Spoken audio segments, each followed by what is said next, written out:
আমরা server related নিয়ে পড়ালেখা করবো আজকে একটু। হ্যাঁ, সার্ভার এগুলো খুব বেসিক জিনিস, এগুলো ইন্টারভিউ গেলে আমাদের প্রশ্ন করবে।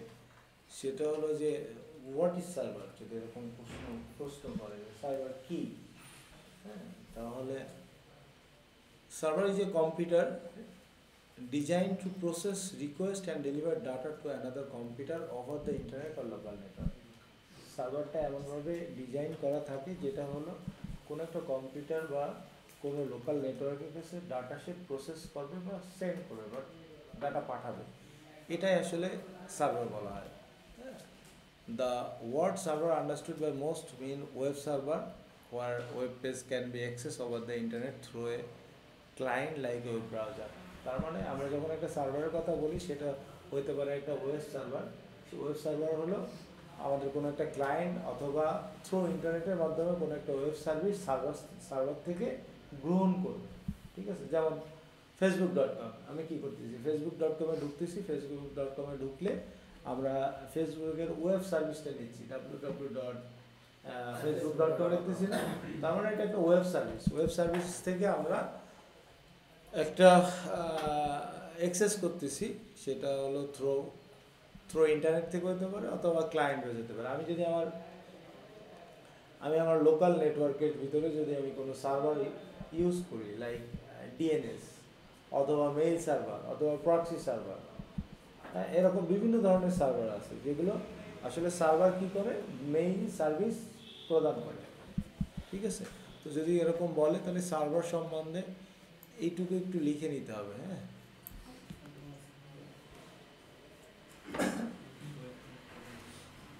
দেখা যাচ্ছে না?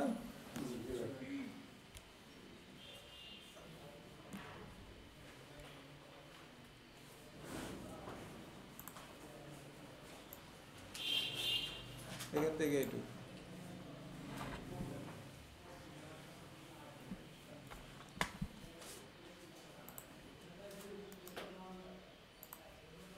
কি, হ্যাঁ, সার্ভার ইজ এ কম্পিউটার। আমরা কম্পিউটারের যে রিকোয়েস্টগুলো পাঠাই সার্ভারের কাছে অথবা লোকাল এরিয়া নেটওয়ার্ক থেকে যে রিকোয়েস্টগুলো পাঠাই সেগুলো প্রসেস করে হলো সার্ভারের কাজ। সার্ভার হতে পারে যে একটা ওয়েব সার্ভার, লাইক আমরা সেটা একটা সার্ভারের ভিতরে আমরা একটা ওয়েব সার্ভিস চালু করতে পারি, সেটা আমরা লোকালিও ইউজ করতে পারি অথবা ইন্টারনেটের মাধ্যমে আমরা ইউজ করতে পারি লাইক ফেসবুক। অথবা there are several types of server included local ones like file server অথবা মেইল সার্ভার। আমরা লোকালি মেইল সার্ভার ইনস্টল করতে পারি যেটার ভিতরে, যেটা আমরা ইন্টারনেট বলছি। ইন্টারনেট মানে আমার অনেকগুলো ফ্যাক্টরি থাকতে পারে, আমার ট্যাব থাকতে পারে অনেক মার্কেটিং লোকের কাছে যারা সেলসের অর্ডার কাটে, সেই অর্ডারটা ডিরেক্টলি ডাটা সেন্টারের সার্ভারের কাছে জমা হয়ে যাচ্ছে। ঠিক আছে, থ্রু ইন্টারনেটের মাধ্যমে। সেটা কি হতে পারে, জিপির কাছ থেকে কোনো একটা সার্ভিস কিনে নিতে পারে, data connectivity, not internet connectivity, এগুলো ডাটা কানেক্টিভিটি পাওয়া যায়। হ্যাঁ, তো এরকম সেটাকে আমরা বলতেছি ইন্টারনেট। হ্যাঁ, ইন্টারনেট বলতেছি। ওকে, তো এটা হলো সার্ভারের এক সংজ্ঞা বা সার্ভার সম্বন্ধে ধরলে বলতে পারে। সার্ভার আমরা বলি যে তিন ধরনের সার্ভার হয় ফিজিক্যাল গত দিক থেকে। একটা হলো টাওয়ার সার্ভার, একটা হলো র্যাক মাউন্ট সার্ভার, আর একটা হলো ব্লেড সার্ভার। তিন ধরনের সার্ভার আমরা এগুলোর ফিজিক্যালগতভাবে দিক দিয়ে দেখবো এবং একটার সাথে আরেকটা কম্পারিজনটা আমরা দেখবো, যে সার্ভারের কম্পারিজনটা দেখবো যে আসলে কোন সার্ভার আমরা পারচেস করব বা কোন সার্ভার কস্ট ইফেক্টিভ বা কোন সার্ভার নিলে আমাদের সুবিধা করবো। প্লাস সার্ভার অ্যাপ্লিকেশনের দিক থেকে আবার সার্ভার অনেক ধরনের। যদি আমরা অ্যাপ্লিকেশনের দিক থেকে বলি তাহলে আমরা বলবো যে প্রক্সি সার্ভার, একটা অ্যাপ্লিকেশন চলতেছে, DNS domain name server, DSCP dynamic host configuration table, আমরা এফটিপি, আমরা টার্মিনাল সার্ভার, আমাদের কোলাবোরেশন সার্ভার, আমাদের এসএমটিপি সার্ভার, এরকম অনেক ধরনের সার্ভার আছে। সেই সার্ভারগুলো proxy server, mail server, server platform, web server, application server, real time communication server, FTP server, collaboration server, telnet server, অনেক ধরনের, আপনি অনেক ধরনের সার্ভার অ্যাজ পার রিকোয়ারমেন্ট অনুযায়ী নিজেরাও সার্ভার তৈরি করে নেয়, ঠিক আছে। তো আমরা যখন বলবো তো টাইপসের দিক থেকে 3 ধরনের, ফিজিক্যালগত দিক থেকে আর অ্যাপ্লিকেশনগত দিক থেকে এগুলো প্রক্সি সার্ভার, এগুলো একটু লিখে নিতে হবে। প্রক্সি সার্ভার একটা হলো টাওয়ার সার্ভার, টাওয়ার মানে টাওয়ারের মতো দাঁড়ায় আছে, এটা হলো একটা সার্ভার, টাওয়ার সার্ভার। আর আমরা যেটা র্যাকের ভিতরে রাখি, র্যাকের ভিতরে যে সার্ভারগুলো রাখি সেটা হলো rack Mount server.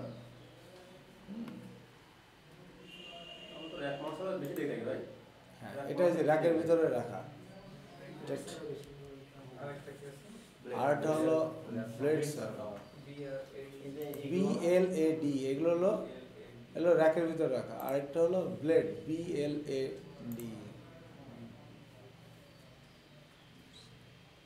Blade server.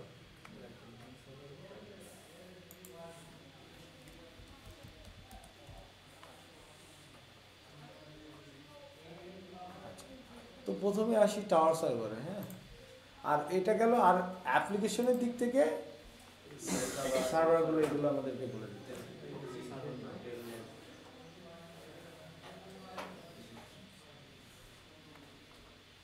সার্ভারে সমস্যা যেটা, সেটা হলো যে এটা আমাদের টাওয়ার সার্ভার, এই যে সামনে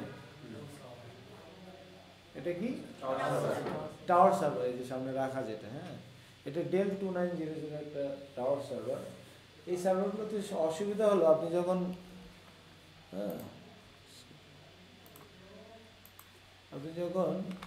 কোনো র্যাকের ভিতর রাখতে চাবেন, এরকম র্যাকের ভিতর রাখতে চাবেন, তাহলে তো একটা 2টা 3টা সার্ভার রাখলেই শেষ, জায়গা শেষ। হ্যাঁ, এটা হলো র্যাক মাউন্ট সার্ভার। দেখি, এটা র্যাক মাউন্ট সার্ভার, র্যাকের ভিতরে রাখা হয়েছে। তাহলে কি অনেকগুলো সার্ভার রাখা সম্ভব না? কিন্তু টাওয়ার সার্ভার যদি রাখা যাবে। তার মানে ফিজিক্যাল কারণেই আমরা টাওয়ার সার্ভারগুলো এখন অ্যাবসোলিউট হয়ে যাচ্ছে। শুধুমাত্র যারা ছোট ছোট কোম্পানি তারা টাওয়ার সার্ভারগুলো কিনে, কারণ ওদের কস্টিং কম থাকে আর ওদের রাখার জায়গা বেশি আছে, বা ওদের 1টা 2টা সার্ভার লাগবে। যদি আপনি 10টা 20টা 15টা বা 50টা সার্ভারের কথা চিন্তা করেন, তাহলে আপনাকে র্যাক মাউন্ট সিস্টেমে যেতে হবে। র্যাক মাউন্ট বলতে র্যাকের ভিতরে আমরা এটা হচ্ছে র্যাকের ভিতরে আছে কি র্যাক মাউন্ট বলছি, যখন সার্ভারটা বাইরে থাকবে মানে র্যাক সার্ভার, তখন র্যাক সার্ভার।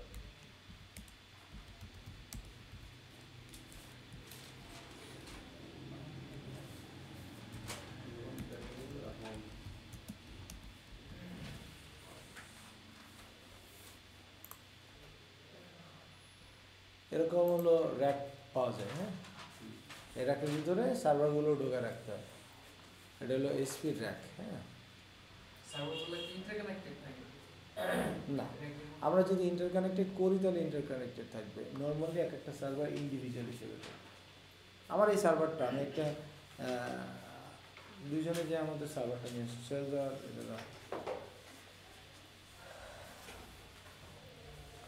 আমরা যদি সার্ভারটাকে ঢোকানো, আমরা একে অপরের সাথে ইন্টারকানেক্ট করলে থাকবে এই সার্ভার কিসের সাথে কানেক্টেড থাকে? সুইচের সাথে কানেক্টেড থাকে। মানে একটা সার্ভারের সাথে আরেকটা সার্ভার কানেক্টেড থাকে না র্যাকের মধ্যে? না, ইন্ডিভিজুয়ালি বিভিন্ন ফাংশনের জন্য। এক্স্যাক্টলি, ইন্ডিভিজুয়ালি বিভিন্ন। হ্যাঁ, আমি যদি কানেকশন করতে চাই, ইফ মাই রিকোয়ার, উপরে রাখো, টুলের উপর রাখো, ফ্রন্টটা ওইদিকে রাখো, এই পাশে। আমরা যখন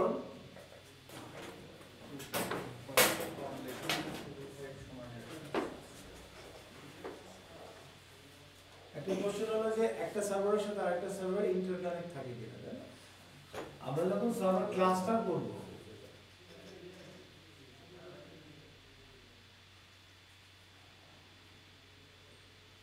সার্ভার 1 সার্ভার 2, এই দুটো সার্ভারের ক্লাস্টার করে ফেলতে হবে। ক্লাস্টার করলে সুবিধা হবে, আমি এখানে একটা ভার্চুয়াল আইপি অ্যাড্রেস দিব 10.1.1.1।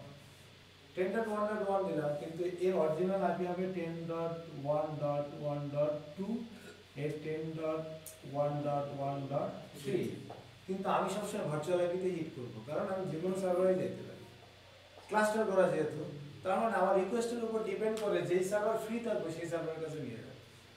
যেমন আমরা ফেসবুকের সার্ভার যখন ইউজ করতেছি আমরা তো জানি না আমরা কোন সার্ভারে যাচ্ছি। আসলে যেই সার্ভারগুলো ফ্রি, যেই সার্ভারগুলো বিজি কম আছে, গ্লোবাল লোড ব্যালেন্সারগুলো ওইভাবেই ফরওয়ার্ড করতেছে ট্রাফিকগুলো। কারণ একটা সার্ভারে যদি হিট করতে থাকে তাহলে আপনি মেনটেন করবেন কীভাবে? আপনার মেনটেন করা, তাহলে ও এখানে লোড ব্যালেন্সার থাকবে, সে লোড ব্যালেন্সার বলবে যে এই সার্ভার এখন 20% ইউটিলাইজেশন হচ্ছে, 80% ইউটিলাইজেশন হচ্ছে, আর আমরা এই সময় আমরা ক্লাসটা যখন করি তখন সাধারণত আমরা ইন্টারকানেক্ট করে ফেলি একটা সার্ভারের সাথে আর একটা সার্ভার, দুটোই সেম কনফিগারেশনে, same configuration, same operating system, সব কিছু সেম থাকতে হবে। আমরা একটা রিডান্ডেন্ট বানাচ্ছি, তখন আমাদের এইগুলো দরকার। এছাড়া আমরা এক একটা সার্ভার এক একটা কাজে ইউজ করি। বাট এখন আমরা ফিজিক্যাল সার্ভারকে ক্লাস্টারও করতেছি না, আমরা কম করতেছি। সেটা হলো আমরা ফিজিক্যাল সার্ভারকে ভিএমআর ভার্চুয়ালাইজেশন করে ফেলতেছি। ভার্চুয়ালাইজেশন করে এর ভিতরে 3টা সার্ভিস চালাচ্ছি, ডিএনএস, প্রক্সি, ইমেল এর ভিতরে। তখন এটাকে রিডান্ডেন্ট করতেছি, তার মানে একটা সার্ভারের ভিতরে 3টা সার্ভিস চলতেছে, এটার ভিতরে সেম, তখন এটাকে ক্লাস্টার করে দিচ্ছি, 3টা সার্ভিস চলতেছে। এগুলো ভিএমআর ভার্চুয়ালাইজেশনের মাধ্যমে করতেছি। বাট আমরা ইন্ডিভিজুয়াল সার্ভিস চালানোর জন্য এক একটা সার্ভারে ইন্ডিভিজুয়াল সার্ভিস চালাচ্ছি, একজন আরেকজনের সাথে কানেক্টেড না। কানেক্টেড কীভাবে? আমার এখানে একটা ডিএনএস সার্ভার, এখানে একটা প্রক্সি সার্ভার, সেম সুইচের সাথে যেহেতু একই নেটওয়ার্কে আছে, আমি এর সাথে কমিউনিকেশন করাতে পারি। ডিরেক্টলি কেউ কারোর সাথে কানেক্টেড না, সবাই সুইচের সাথে কানেক্টেড। সবাই সুইচের সাথে কানেক্টেড। আমরা তাহলে এই যে এখানে র্যাক মাউন্ট সার্ভার, এগুলো হলো হার্ড ডিস্ক। এগুলো কি হার্ড ডিস্ক? এগুলো হলো এটা পাওয়ারের জন্য, এটা হলো ডিসপ্লের জন্য, আমার মনিটরিংয়ের জন্য। হ্যাঁ, এটা ডিস্ক আমি অপারেটিং সিস্টেম ইনস্টল করার জন্য আমি ইউজ করতে পারি। এই রেড বাটন মানে হলো হট সোয়াপেবল, আমি যে কোনো সময় খুলে ফেলতে পারি হার্ড ডিস্ক, কোনো সমস্যা নেই। তার মানে অপারেটিং সিস্টেমে কোনো ইফেক্ট হবে না, রানিং অবস্থায় খুলে ফেলতে পারি, কোনো সমস্যা নেই। খোলার সিস্টেম হলো এখানে চাপ দিতে হবে আর ডিস্কটা খোলা যাবে। আচ্ছা, আমরা একটা চাপ দাও, খুলে নিয়ে আসি।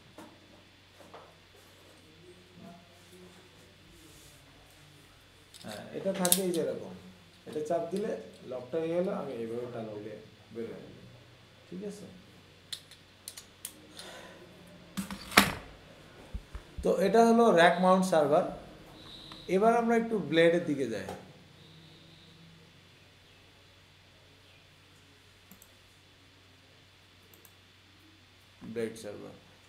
ব্লেড সার্ভার এটা একটা ব্লেড সার্ভার, র্যাকের ভিতরে, এটাও র্যাকের ভিতরে মাউন্ট থাকে। আমরা একটু আগে যে সার্ভারটা দেখলাম এটা হলো 1U সার্ভার। হ্যাঁ, 1U।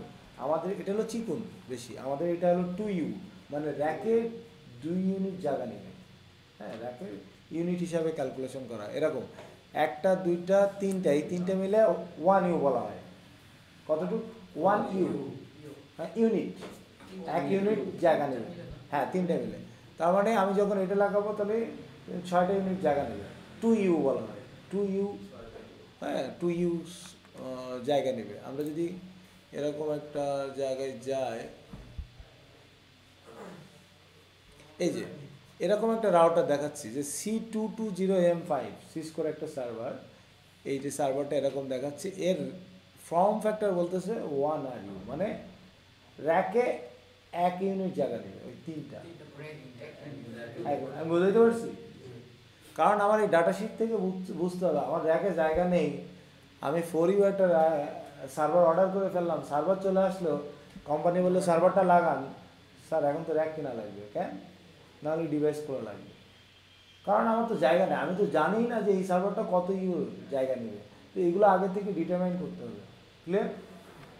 আচ্ছা, এটা হলো ব্লেড সার্ভার। ব্লেড সার্ভার কি? এই একটা চ্যাসিসের ভিতরে, আমি চ্যাসিসটাকে দেখাই,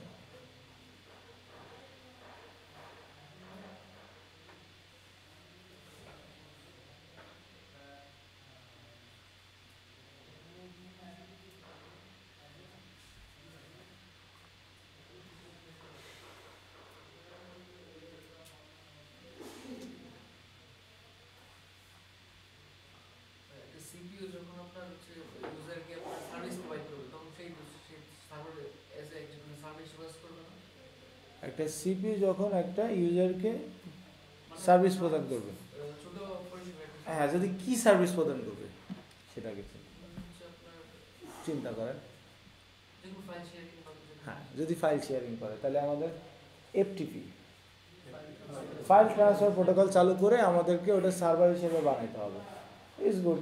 server is a computer, server is a computer, একটা সার্ভার কম্পিউটারই। আপনি এখন যদি সার্ভিসটাও চালু করতে পারেন, এখন সমস্যাটা হয়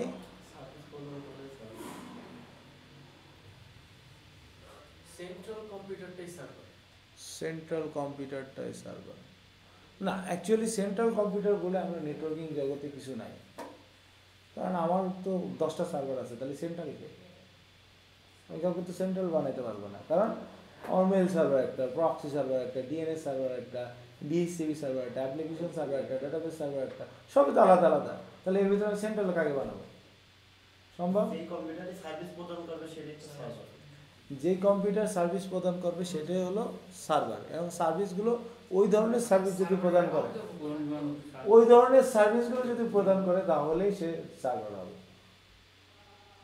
সেন্ট্রাল সার্ভার বানানো সম্ভব লজিক্যালি? হ্যাঁ, একটার মধ্যে যদি ভার্চুয়ালাইজেশন করি আমি, একটার ভিতরে গুড, একটার ভিতরে একটা সার্ভারের ভিতর যদি আমি ভিএমআর দিয়ে প্রক্সি, ডিএনএস বা মেল সার্ভার চালালাম, সেটা হলো আমি ভার্চুয়ালাইজেশন করলাম, নট সেন্ট্রাল সার্ভার। আমরা মানে এই পরিভাষায় কোনো সেন্ট্রাল সার্ভার নেই, আমরা ভার্চুয়ালাইজেশন করে আমরা আলাদা আলাদা সার্ভার তৈরি করছি, লজিক্যাল সার্ভার তৈরি করছি, বাট সেন্ট্রাল সার্ভার আমরা বলতে পারি না। বড় বড় কোম্পানির যে সার্ভার আপনার হ্যাঁ, অনেক ইউজ অ্যামাউন্টে, ওদেরকে কি বলবো? বড় বড় যেই কোম্পানি, বিভিন্ন ধরনের একসাথে অনেকগুলো কাজ করে সার্ভিস দেয়। যেমন একটা উদাহরণ দেন।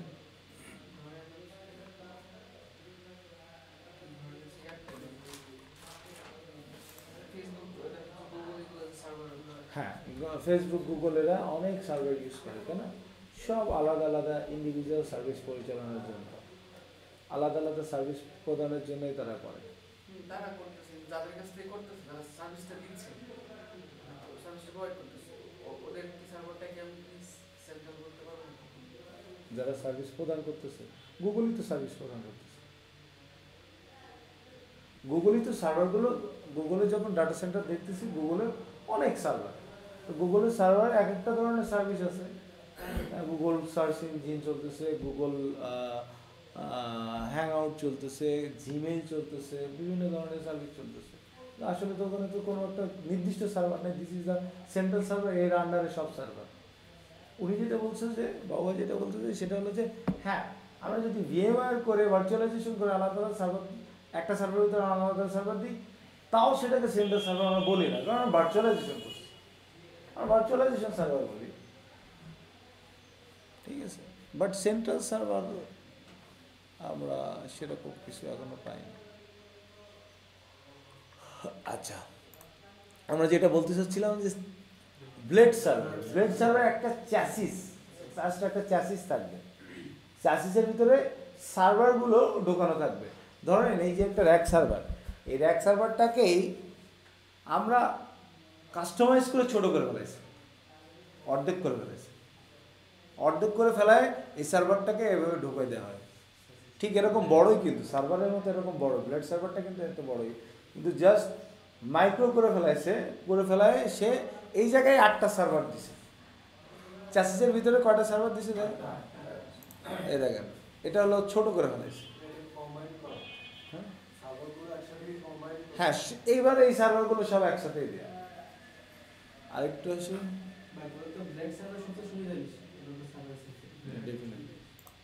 এটা হলো সেই ব্লেড সার্ভার। এখানে সামনে 2টা হার্ড ডিস্ক আছে, ডিসপ্লে দেওয়ার জন্য আছে, ঠিক আছে? মানে একটা লম্বা জিনিস, এর ভিতরে কিন্তু এখানে র্যাম, প্রসেসর, 2টা র্যাম আছে, 2টা প্রসেসর আছে, হ্যাঁ, পাওয়ার সাপ্লাই জন্য আলাদা করে ফেলেছে, এই জন্য সার্ভারটা ছোট হয়ে গেছে। আচ্ছা, মানে একদম লেটেস্ট, তাই তাহলে কি আমরা বুঝতে পারছি যে এই যে একটা সার্ভার ধরে টান দেওয়া সম্ভব? হ্যাঁ। চ্যাসিস বেস সার্ভার বোঝা যাচ্ছে এখন? Blade server. তো এই চ্যাসিসের ভিতরে একটা, দুইটা, তিনটা, চারটা, পাঁচটা, ছয়টা, সাতটা, আটটা সার্ভার আছে। অনেক ছোট করে ফেলছে হাতে একদম ছোট করে ফেলেছে, দেখছেন? 6 ইঞ্চি মতো। 6 ইঞ্চি মতো করে। এখন সুবিধা কি? র্যাক সার্ভারও তো লাগাতে পারি, ব্লেড সার্ভারে যাবো কি জন্য? ফার্স্ট অপশন হলো আমার এই মুহূর্তে দুইটা সার্ভার দরকার, আমি দুইটা সার্ভার কিনবো আর বাদ বাকিগুলো খালি আসবে, ব্লাঙ্ক। আমি পরবর্তীতে আমি আমার প্রয়োজন মতো আমি সার্ভার কিনতে পারবো, চ্যাসিসের সাথে লাগাই দিলে হয়ে যাবে। সেটার জন্য আমরা ব্লাঙ্ক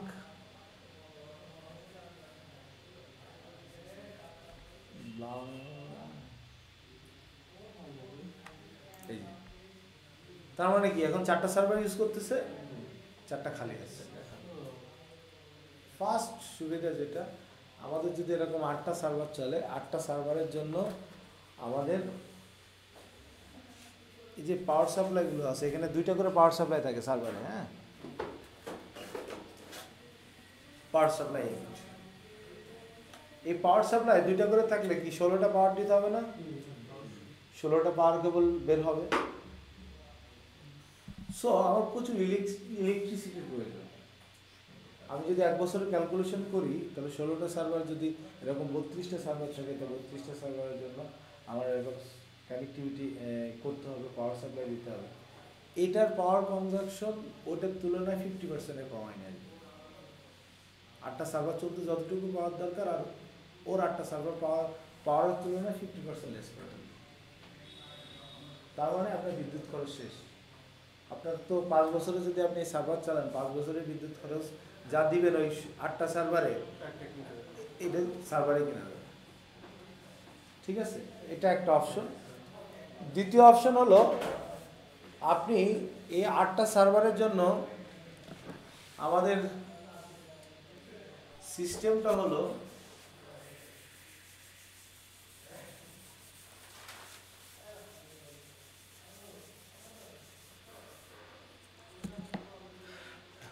র্যাক সার্ভারে, এটা র্যাক সার্ভার, আমার এখানে একটা সুইচ আছে। র্যাক সার্ভারে একটা হলো নেটওয়ার্ক কেবল লাগবে, ইথারনেট কেবল লাগবে, নেটওয়ার্কের সাথে কানেক্টিভিটি। এটা কি নেটওয়ার্ক কেবল।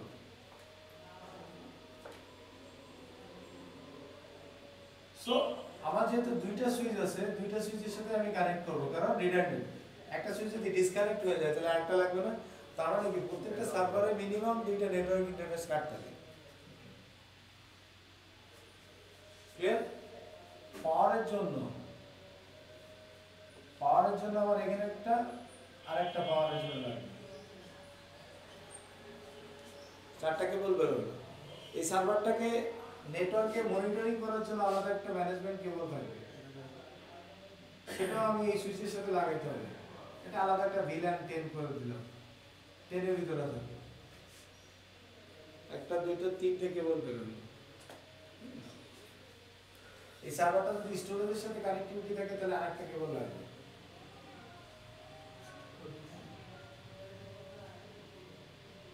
স্টোরেজ আলাদা, কারণ এই সার্ভারে এত স্টোরেজ থাকবে না, এই সার্ভারের ভিতরে আলাদা স্টোরেজ কানেক্টিভিটি করতে হবে। স্টোরেজ দেখার জন্য আমার ভিজিএ পোর্ট কেবল মনিটর দেন। এরপরে আমার এখানে একটা ভিজিএ থাকবে। হ্যাঁ, ভিজিএ এই সার্ভারগুলো মনিটর।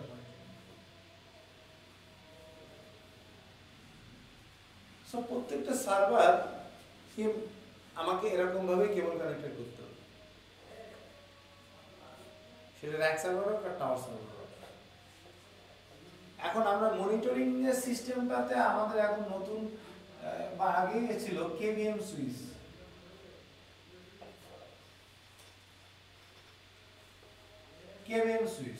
কেভিএম সুইচটা কি ওটা না দেখলে বুঝতে পারবে।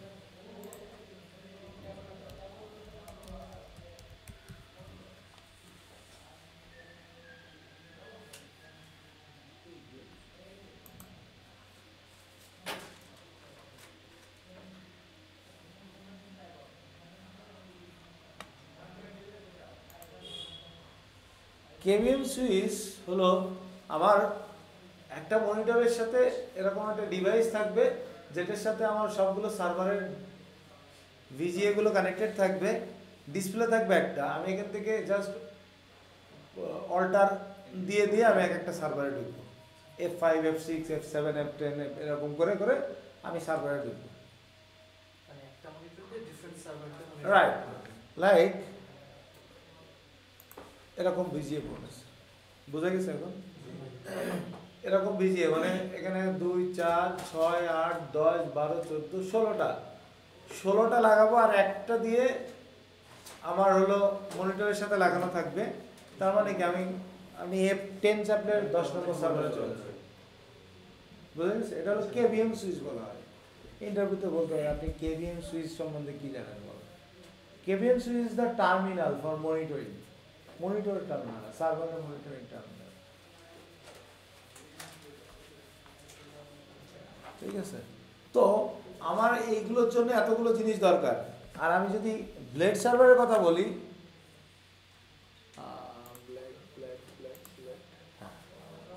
ব্লেড সার্ভারের এবার পিছনের এই অংশে যায়, একটু বড় ছবি।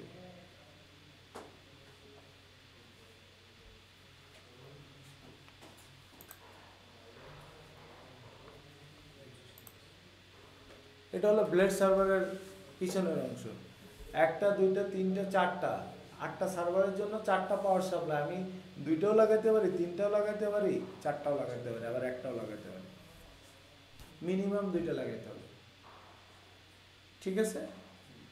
আমার এই সবগুলো 8টা সার্ভারের জন্য নেটওয়ার্ক ইন্টারফেসের জন্য আমার কেবল 1টা 2টা লাগালে আমি এনাফ, এই পাশে 2টা এই পাশে 2টা, 4টা কেবল লাগাইলে এনাফ।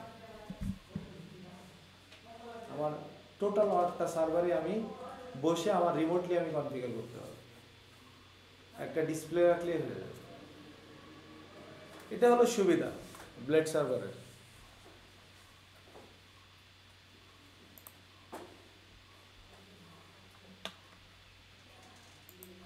এখন আমরা যদি দেখি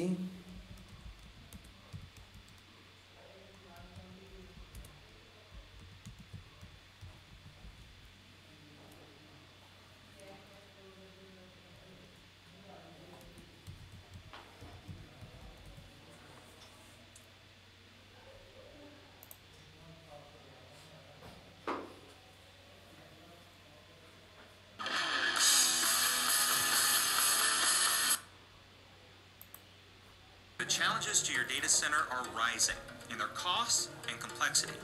As your need to scale computing resources grows, so do the demands on space, power, and cooling. While the management of it all একটা জিনিস বলছে স্পেস, পাওয়ার এন্ড কুলিং। তার মানে কি আমার লেস স্পেস লাগতেছে ব্লেড সার্ভারে, পাওয়ার কম লাগতেছে, আবার কুলিং সিস্টেমও কম লাগতেছে।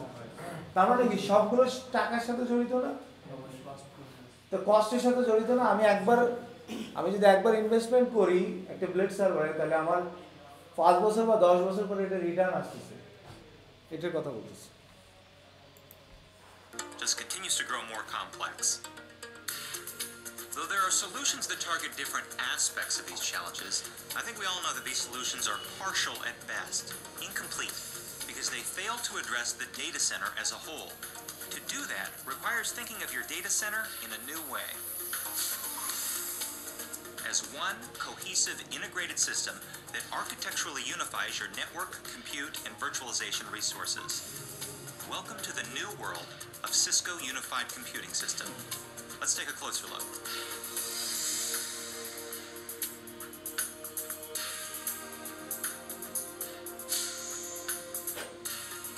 Here we see a typical enterprise in action.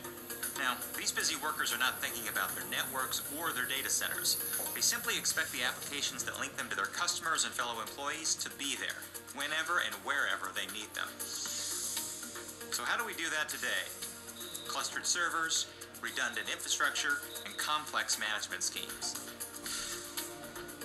Now imagine higher availability, less infrastructure, and simplified management, all while lowering your operating expense. বলতেছি যে আমরা যদি ব্লেড সার্ভারে যাই আমাদের এই সুবিধাগুলো থাকবে, ঠিক আছে? higher availability, less infrastructure, and simplified management. We're now talking about a single integrated system that for the first time brings together network, compute, and virtualization technologies into one. Sound good so far? Let's say your business needs to scale out your computing capacity. Okay, it's high. আমরা তো বলতেছে যদি এরকম rack server রাখি তাহলে আমাদের switch লাগবে, network interface card লাগবে, সার্ভার লাগবে আলাদা আলাদা। কিন্তু আমরা ব্লেড সার্ভারে একটার ভিতরেই সুইচের ফাংশনগুলো আলাদা, নেটওয়ার্ক প্রত্যেকটা জন্য নেটওয়ার্ক ইন্টারফেস দুইটা করে থাকবে, সেটার কথা বলতেছি। কিন্তু আমরা ব্লেড সার্ভারে কি আমরা কানেক্ট করতেছি, ব্লেড সার্ভারে আমরা পিছনে কানেক্ট করলাম, দুই চারটা কেবল দিলে আমরা 8টা সার্ভার কানেক্ট করে দেবো। High drama time, right? Because we know that provisioning servers requires individually managing a lot of elements. Interface cards, firmware, switches, and of course servers. It's almost always costly, complicated, and risky.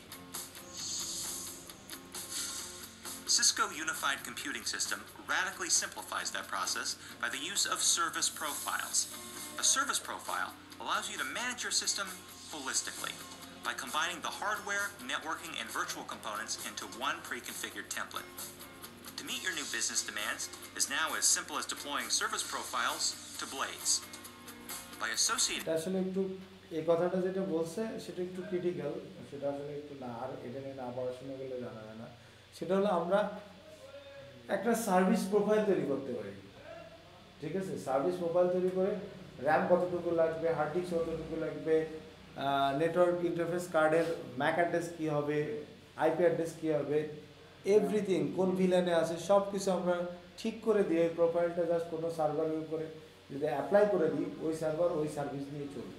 তারপর automatic ওই IP address, ভিলানে, Mac অ্যাড্রেসে সব কিছুতে করে যাবে। এখন ওই প্রোফাইলটা ধরে ওই সার্ভারটা নষ্ট হয়ে গেছে, প্রোফাইলটা ধরে যদি আরেকটা সার্ভারের উপরে অ্যাপ্লাই করি, ওই সার্ভার আবার ওই সার্ভিস নিয়ে চলবে। এটা হলো সিসকোর ব্লেড সার্ভারের সবচেয়ে ইনোভেশন টেকনোলজি আর কি। সিসকো সার্ভার মানুষ এই জন্যই কিনে আর কি, যে তার এই টেকনোলজিটা খুব সুপার ফাস্ট। একটা সার্ভার নষ্ট হয়ে গেলে কী হবে, ওর ম্যাক অ্যাড্রেস কী ছিল, আইপি অ্যাড্রেস কী ছিল, এগুলো জানার দরকার আছে না? কিন্তু এটা তো প্রোফাইল, জাস্ট প্রোফাইলটা কল করে টেনে পরে ড্র্যাগ অ্যান্ড ড্রপ করে ছেড়ে দিলে ও যা যা আইপি অ্যাড্রেস, ম্যাক অ্যাড্রেস, ভিল্যান, নেটওয়ার্কের সব কিছু নিয়ে নেবে, সার্ভার নেম কি সব কিছু নিয়ে নেবে। চমৎকার। আপনার হচ্ছে ব্লেড সার্ভার যেটা, এটার মধ্যে আপনার যে পাওয়ার সোর্সটা দিতে হবে, পাওয়ার সোর্সটা আপনার সার্ভার আলাদা আলাদা পোর্শন আছে পাওয়ার সোর্স দেওয়ার জন্য। তারপর হচ্ছে ওই ব্লেড যে চেসিস, এই চেসিসের মধ্যে আপনার একটা দিলাম, একটা পাওয়ার সোর্স দিলাম, তো সে একটা কিভাবে আপনার সিরিজ কানেকশন আছে ওর ভিতরে ইন্টারনালি কানেক্টেড, ওর ভিতরে ইন্টারনালি কানেক্টেড, একটা পাওয়ার দিলে সব করে পাওয়ার নিয়ে নেবে, ঠিক আছে? এটা ওইভাবেই কনফিগার করা আছে। these service profiles with business policies, when we need more capacity, we can get it at the press of a button. We can even automate the whole process if we choose. Another example. Let's suppose you need to add an entirely new application to your data center. Typically, that means adding new servers to house that application. And just as typically, it creates disruption at every level of your business. Today's approach is to take advantage of unused cycles on your hardware by virtualizing your servers. But there's a catch. With today's Blade solutions, migrating virtualized servers requires manual intervention, more hands-on. With Cisco Unified Computing System, however, server migration is simple and seamless. By offering this unified management approach, the system allows you to repurpose your physical and virtualized resources as needed, with no disruption of service at all. So you can easily scale your data center, lower your total cost of ownership, and guarantee applications like Cisco Unified Communications perform the way they were designed to perform. By integrating all of its computing resources around একই কেবল দিয়ে স্যান এবং ল্যানের, স্যান হলো storage area network, LAN হলো local area network. তো আমরা আমাদের এই সার্ভারগুলো স্টোরেজের সাথে কানেক্টেড থাকবে, সেই স্টোরেজের কানেক্টিভিটি একই কেবল দিয়ে ডাটা ট্রান্সফার হবে, কোনো সমস্যা নেই। স্যান এবং ল্যান এই জন্য বলতেছে এটা unified fabric. Based on 10 gig Ethernet, the The Cisco Unified Computing System FCOE একটা কেবল, FCOE লিখে রাখি, FCOE fibre channel over ethernet. FCOE মানে ফাইবার চ্যানেল ওভার ইথারনেট। এটার কেবলটার সুবিধা কি, একসাথে স্যানের ডাটাও যায়, ল্যানের ডাটাও যায়। স্যান এবং LAN both data can be transmit over fibre channel over fibre, FCOE fibre channel over ethernet. FCOE fibre cable না চ্যানেল, তাহলে আমরা আরেকবার একটু চেক করি।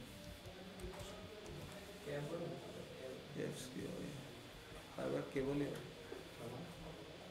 না, ফাইবার চ্যানেল ওভার ইথারনেট।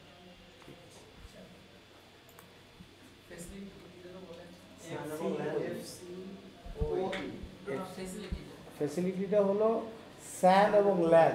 স্যান হলো স্টোরেজ এরিয়া নেটওয়ার্ক, ল্যান হলো both data can be transmit করতে পারে এই কেবলের ভিতর দিয়ে। দুইটা ডাটাই স্যান এবং ল্যানের ডাটা ট্রান্সমিট করতে পারে সোজা কথা।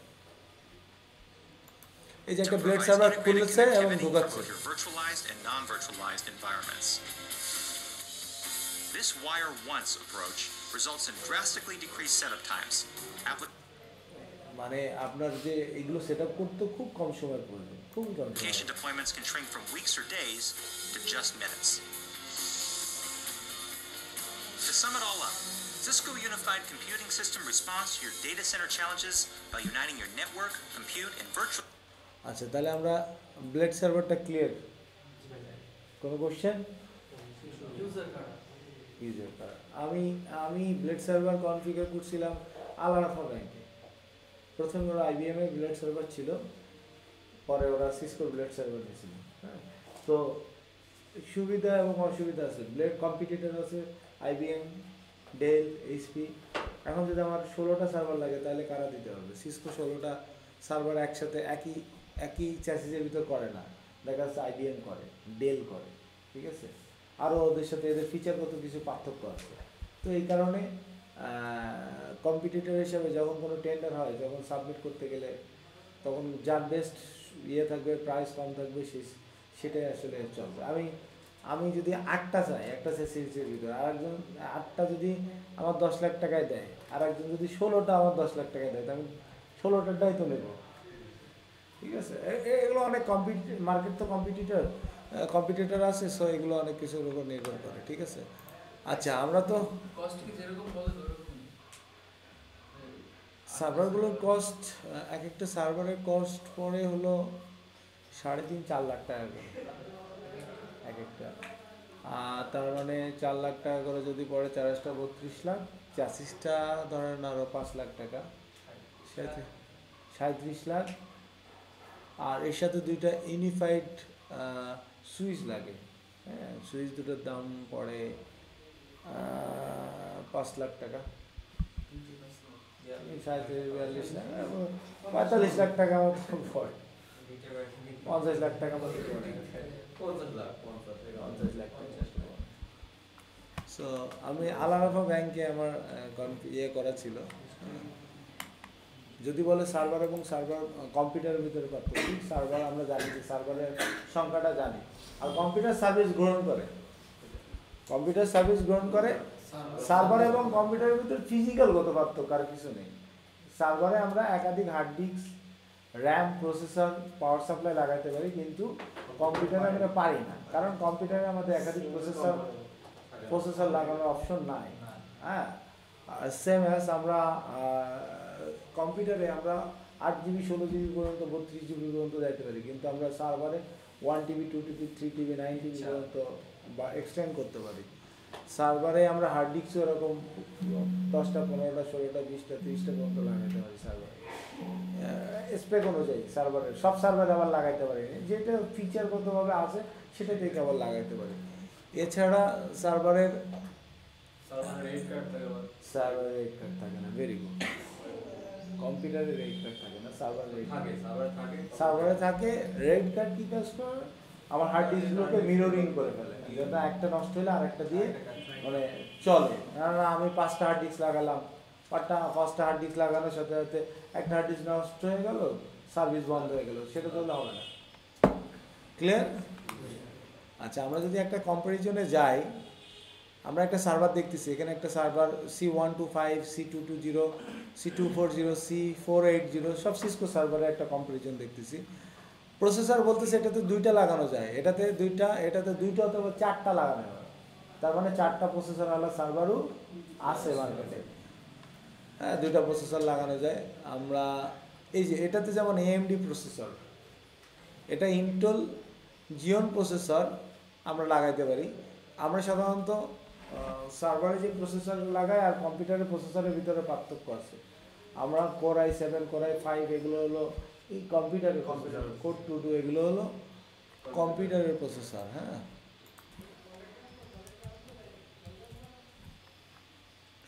আর সার্ভারের প্রসেসর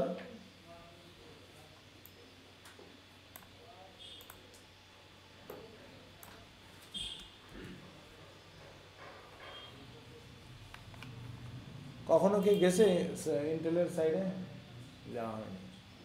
ইন্টেলের সাইডে গেলে ইন্টেল কোর প্রসেসর ফিচার যদি আমরা যাই, সেখানে Intel core x processor, Core i7, Core i5 এরকম বিভিন্ন প্রসেসর আছে। আমরা ফিচার অ্যান্ড পারফরমেন্সের ভিতরে ইন্টেল প্রোডাক্টসের ভিতরে যাইতে হবে, প্রোডাক্টসের ভিতরে যাইতে হবে। প্রসেসর ইন্টেল কোর এগুলো হলো ল্যাপটপের জন্য, ডেস্কটপের জন্য, এগুলো Core i5, Core i3, Core i Intel Jeon processor এগুলো আমাদের সার্ভারের জন্য। ইন্টেল অ্যাটম প্রসেসর আছে, পেন্টিয়াম প্রসেসর আছে, সেলেনিয়াম প্রসেসর আছে, ইন্টেল কোয়ার্ক প্রসেসর আছে, এরকম অনেক প্রসেসর আছে। আমরা দেখব Jeon processor, Intel Jeon processor family. এখানে আবার অনেক ধরনের প্রসেসর আছে।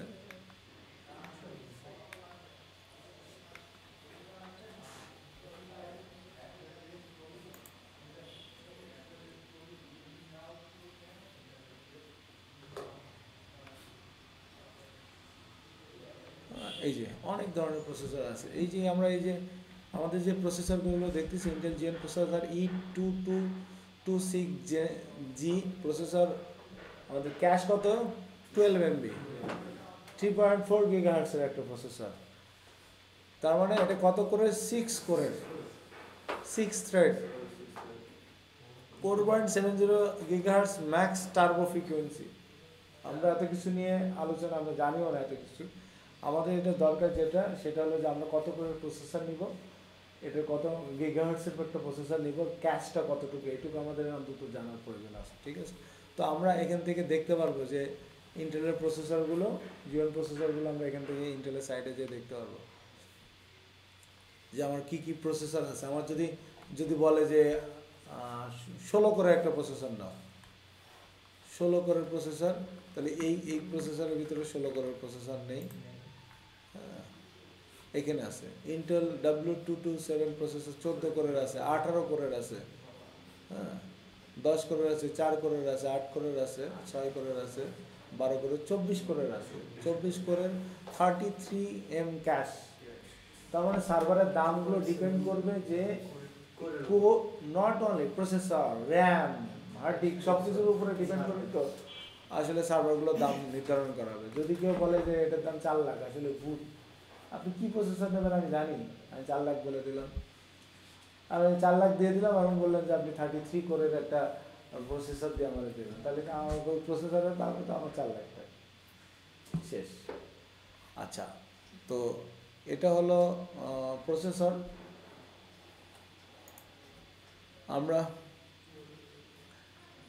আমরা ফর্ম ফ্যাক্টরগুলো বলছি, রেটগুলো ইম্পর্টেন্ট। রেটগুলো আপনারা যারা ইউটিউবে দেখে নিলে হবে, রেট 1 কি, রেট 0 কি, রেট 5 কি, রেট 6 কি।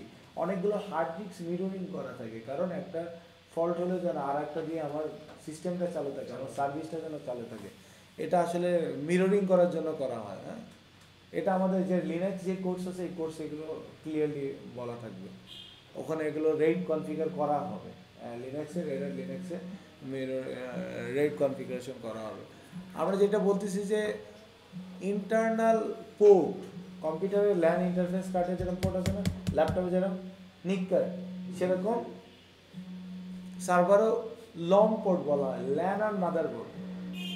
মাদারবোর্ডের সাথে ল্যান কানেক্টেড থাকবে, বিল্ট ইন দুইটা থাকবে। এখন যেই ইন্টারফেস কার্ডগুলো আসতেছে সব হলো 10G, সব হলো 10G, যেহেতু সার্ভিস প্রদান করবে যেহেতু পারফরমেন্স ভালো থাকতে হবে। আবার এক্সটার্নাল ভাবে পিসিআই স্লটের মাধ্যমে লাগানো যায়। হ্যাঁ, পিসিআই স্লটের মাধ্যমে আমরা যেরকম আগে computer, desktop computer PCI card লাগাতাম না, আলাদা আলাদা এজিবি কার্ড, গ্রাফিক্স কার্ড, তারপরে আমরা ল্যান কার্ড, ওয়্যারলেস কার্ড এগুলো লাগাতাম না পিসিআই স্লটের ভিতরে, সেরকম ভাবে আলাদা আলাদা কার্ড লাগানো হয়।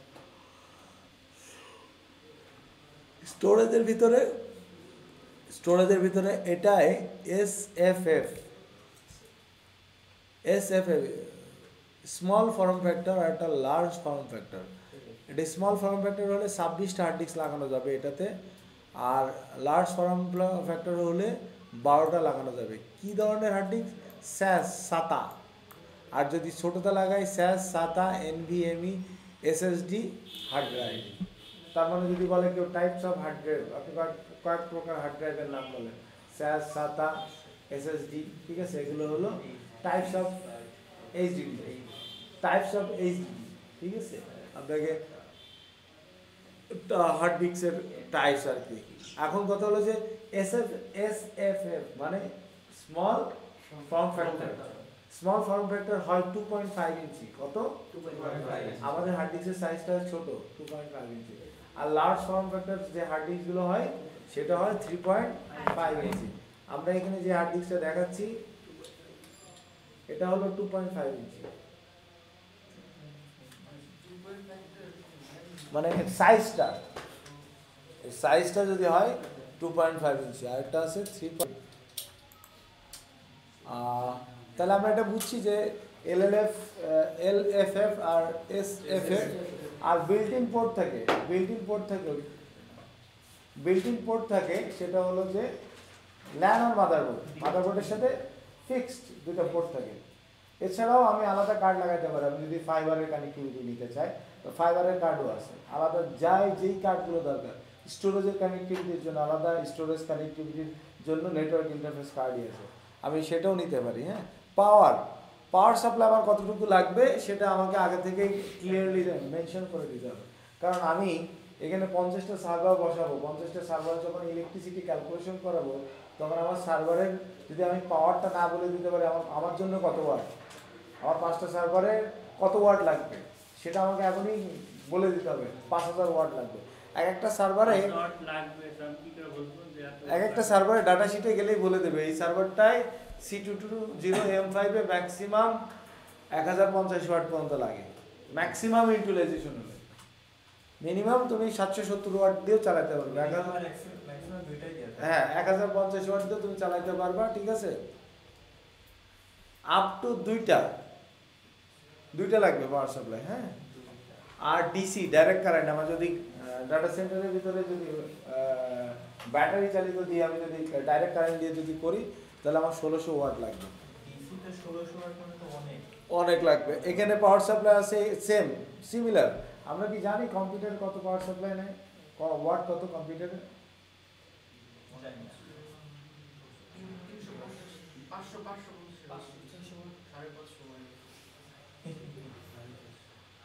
ল্যাপটপ তো কি করে বলবো,